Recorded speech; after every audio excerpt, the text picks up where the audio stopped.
Because even when I saw the article, I said, well, first they had a picture of a woman there, and I thought it was you. But then I said to myself, I'll bet that he's not saying exactly what the article implies, because the person writing the article, since we're getting into communication, has a different set of goals than you do. The person writing the article wants the article to be read by as many people as possible, more than they want it to be an accurate depiction of what you're doing. What do you think of the forms of communication that we have now and the tools we have to communicate, and how explosive and how anybody can publish something globally compared to your time and my time, where you had to get through some filters? Yeah, well, I mean, that's another debate that I've started off on my web page, saying that, blogs and Facebook posts and Twitter posts, they're like a conversation in a pub. You don't take them all that seriously. So if somebody says, I'm publishing my research on a blog, well, I don't read that blog. Research needs to be peer-reviewed, needs to be published with some controls and checks and balances.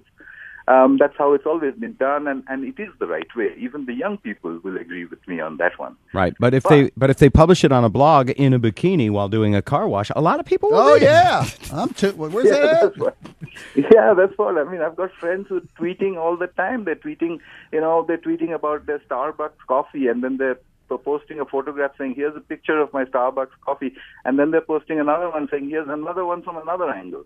I don't quite see the point of it. You don't see the point. Okay, so what else are you working on? Well, I'm actually working on just one thing right now, which is reading comprehension, because I think that's a very, very serious issue. And this particular article is a good example in point of people reading something and understanding something totally different. We need to correct that, because there is a generation growing up that will read more than anybody has before, and they read from all kinds of devices all the time. I'm trying to figure out how to get them up to speed by age 6 so that they can read like adults. Wow.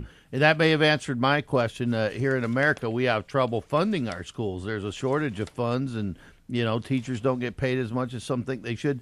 If we don't spend time having to teach kids to spell and grammar, what should we spend that extra money and teaching time on? And it sounds like reading is what you're going to say. Oh, absolutely. I'm going to say reading, and I'm going to say the ability to search for information on the internet and to figure out what's right and what's not right.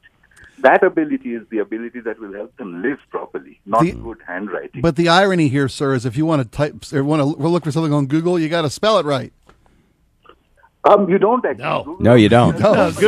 Google always says, "Isn't this what you were looking for?" Yeah, Google actually corrects it for you. And by the way, his point is, while Google is correcting it for you, they're teaching you the right way that to you're a spell it. moron, That's how you and you spell figure it out jalapeno. anyway. Right. Yeah, There's an good N in it. stuff, Exactly. Professor. Exactly. I am so glad this article, and this is the weird thing too, I'm so glad this article misquoted you a little bit and got really famous, because it resulted in us having a conversation with you and learning more.